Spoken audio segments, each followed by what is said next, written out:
ଅଳସୁଆ ଭାଲୁର କାହାଣୀ। ଗୋଟେ ଜଙ୍ଗଲରେ କାଲୁ ନାମକ ଏକ ଭାଲୁ ରହୁଥିଲା। ସେ ବହୁତ ଅଳସୁଆ ଓ ଦିନସାରା ଖାଲି ଖାଉଥିଲା ଓ ଶୋଉଥିଲା। ସେଥିପାଇଁ ସେ ବହୁତ ମୋଟା ହୋଇଯାଇଥିଲା।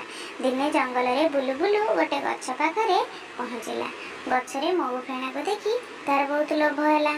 ସେ ବସି ବସି ସେଟାକୁ ପାଇବାକୁ ଚାହୁଁଥିଲା। ତାକୁ ପାଇବାକୁ ଉପାୟ ଖୋଜିଲା।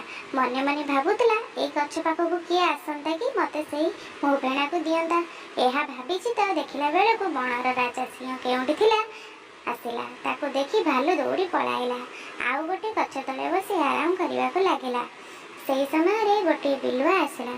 ବିଲୁଆଟି ଛୋଟା ଥିଲା, ଭଲ ଭାବେ ଚାଲି ପାରୁନଥିଲା। ତାକୁ ଦେଖି ଭାଲୁ ଭାବିଲା, ଏ ବିଲୁଆଟି ଭଲସେ ଚାଲି ପାରୁନି। ସେହି ଜଙ୍ଗଲରେ କେମିତି ବଞ୍ଚିଛି, କେହି ଶିକାର କରିନାହାନ୍ତି କେମିତି? ଭାଲୁ ତାକୁ କହିଲା, ହେ ବିଲୁଆ ଭାଇ, ତୁ ତ ଭଲସେ ଚାଲି ବି ପାରୁନୁ, ଦୌଡ଼ି ବି ପାରୁନୁ, ଶିକାର ପାଉଛୁ କେମିତି? ତତେ ତ କୌଣସି ଶିକାର ବି ମିଳୁନଥିବ। ବିଲୁଆ କହିଲା, ଭଗବାନଙ୍କ ଦୟାରୁ ସବୁ ମିଳିଯାଉଛି। ସେହି ସମୟରେ ସିଂହର ଗର୍ଜନ ଶୁଣାଗଲା। ଜଙ୍ଗଲରେ ସବୁ ପଶୁପକ୍ଷୀ ଦୌଡ଼ି ପଳାଇଲେ, କିନ୍ତୁ ବିଲୁଆ ଯାଇପାରିଲା ନାହିଁ। ବିଲୁଆଟି ବଡ଼ ନିରୀହ ମୁହଁରେ ସିଂହକୁ ଚାହିଁ ରହିଲା। ସିଂହକୁ ବଡ଼ ଦୟା ଆସିଲା। ସେ ତାକୁ କିଛି ମାଂସର ଖଣ୍ଡ ତାକୁ ଦେଇ ଚାଲିଗଲା। ଏହି ସବୁ ଘଟଣା ଭାଲୁଟି ଦେଖୁଥିଲା।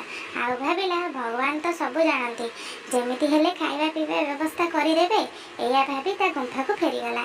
2 ଦିନ ଯାଏ ତା ଗୁମ୍ଫାରୁ ବାହାରିଲା ନାହିଁ। ମନେ ମନେ ଭାବୁଥାଏ, ଭଗବାନ ଯେମିତି ବିଲୁଆଟିକୁ ଦେଲେ ମୋତେ ବି ସେମିତି ଦେବେ। ସେମିତି କିଛି ହେଲାନି। ଭାଲୁଟି 2 ଦିନ ଯାଏ ଗୁମ୍ଫାରେ ଭୋକ ଉପାସରେ ପଡ଼ି ରହିଲା। ଦିନେ ବାଧ୍ୟ ହୋଇ ସେ ପୁଣି ତା ଗୁମ୍ଫାରୁ ବାହାରିଗଲା। ଯାଉ ଯାଉ ବାଟରେ ମାଙ୍କଡ଼ିକୁ ଦେଖିଲା। ଆଉ ତାକୁ ସବୁ କଥା କହିଲା। ଆଉ କହିଲା, ମୋ ସହିତ କ'ଣ ପାଇଁ ଏମିତି ଅନ୍ୟାୟ କରୁଛନ୍ତି? ମାଙ୍କଡ଼ ଭାଇ, ଅନ୍ୟମାନଙ୍କୁ ଖାଇବା ମିଳିଯାଉଛି, ମୁଁ କ'ଣ ଭୁଲ କରିଛି?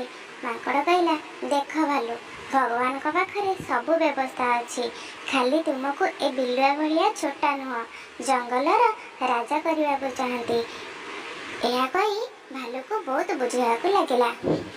ଆଚ୍ଛା, ଏହି କାହାଣୀରୁ ଆମେ ଏହା ଶିକ୍ଷା ମିଳିଲା ଯେ ଆମ ଭିତରେ କ୍ଷମତାର ଭଣ୍ଡାର ପରିପୂର୍ଣ୍ଣ ହୋଇ ରହିଛି। ଆମେ ତାକୁ ଜାଣିପାରୁନାହାନ୍ତି। ଅଜ୍ଞାନତା ଯୋଗୁଁ ସେହି ଭୂମିକାରୁ ଲିଭେଇ ପାରୁନାହାନ୍ତି।